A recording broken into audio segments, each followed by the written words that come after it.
Hey, Yetta, do you want to talk? Yes, I want you to talk.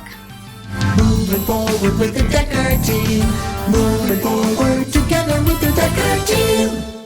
Oh, that is a difference. There is a difference. We are honored that for over 35 years, we've been able to come alongside you, not only selling, buying, and investing in real estate over 3,117 times, coming alongside you to build your faith, build your fund, build your finances, build your fitness, and even strengthen, heal, and flourish inside relationship.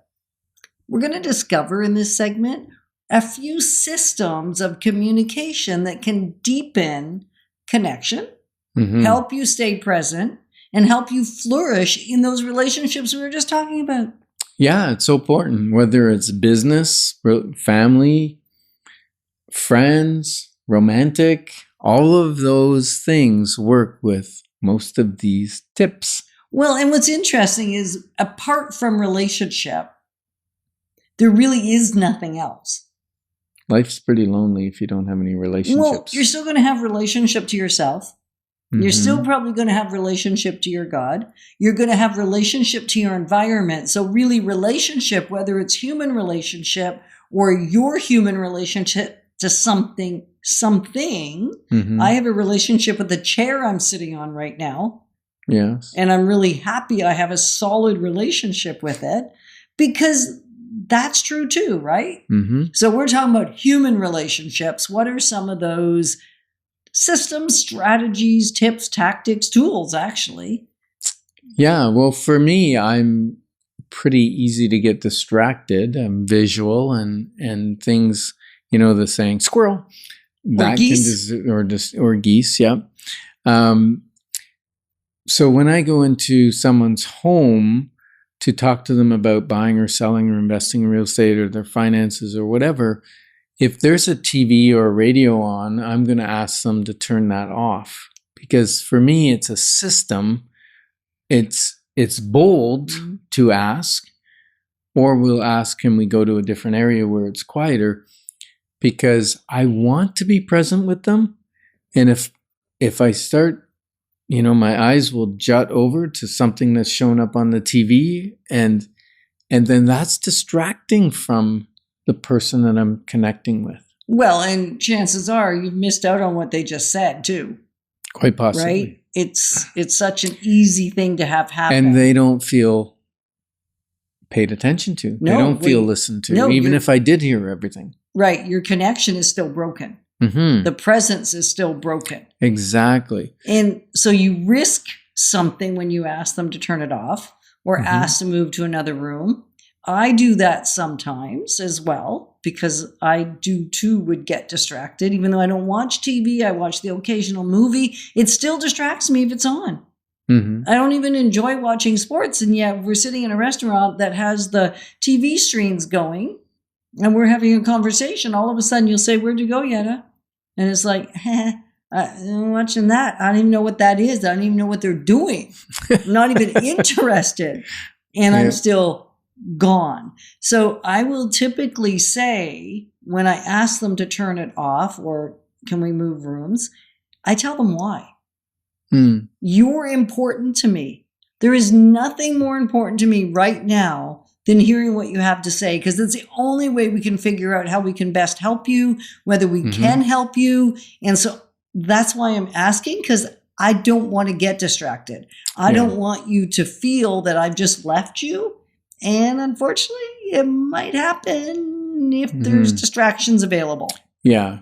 And another system that I use, especially for you and with other people as well, but it's to face one another. Right. And actually, I spend some time and I kind of look in my left eye into their left eye or into your left eye. And the reason for that is there's a connection in the gaze, but it's not connected like uncomfortably close by staring into somebody's eyes. That makes sense. Yeah. Well, because I've been that person that I've violated somebody's personal space, gotten too close in. We have one very near, dear person to us who I think his personal space bubble is so teeny that almost everybody's personal space he's going to feel like he violates, and he's they'll feel it, he won't. Highly successful, he's just that comfortable with human connection. And so, he's intense in his desire to ask you questions, to hear from you, to learn from you. And he's staring into your eyes as he's talking. Both of them.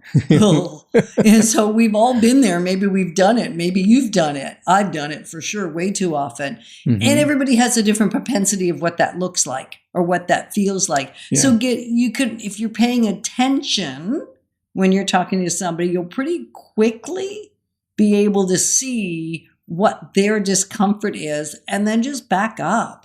Yeah, it's the social cues, right? Try and pay attention. That's a system.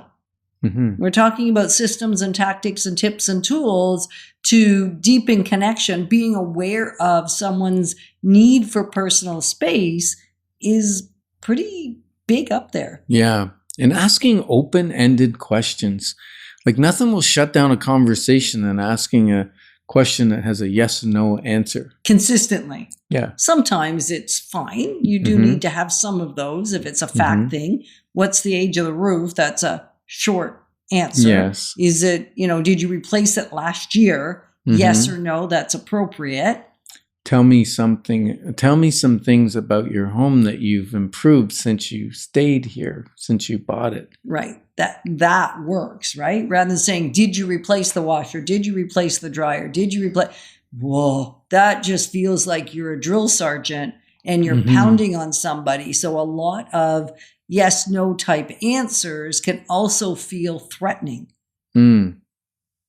Yeah, it can feel like somebody's been put on the spot. Yeah. Whereas an open-ended, inquisitive, curious question draws out the dialogue, right? Yeah.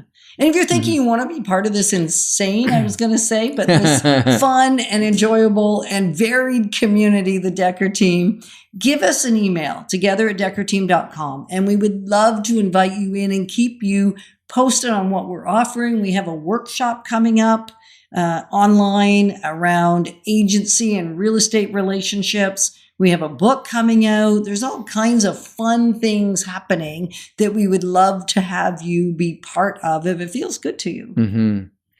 Another system that Yetta and I use frequently is a rapid fire. What's good? What are we grateful for? What's been good?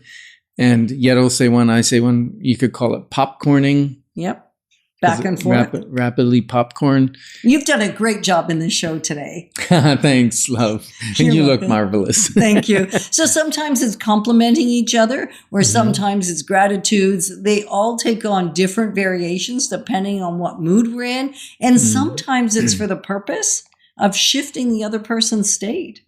Like it's a system to pay attention to what's going on. And sometimes it's to say what's up and have the time to unpack that too. Yeah. Yeah. And one of the things that really can create connection, especially with somebody that you want to start a business relationship with, or you want them to mentor you or whatever, is spend the time in advance to write out your questions, your open-ended questions, your thoughtful questions. It shows that you value the relationship, right? So my charge or my challenge for you is to write out one name of a person that you want to either deepen your relationship with or find a new person that you want to create a relationship with.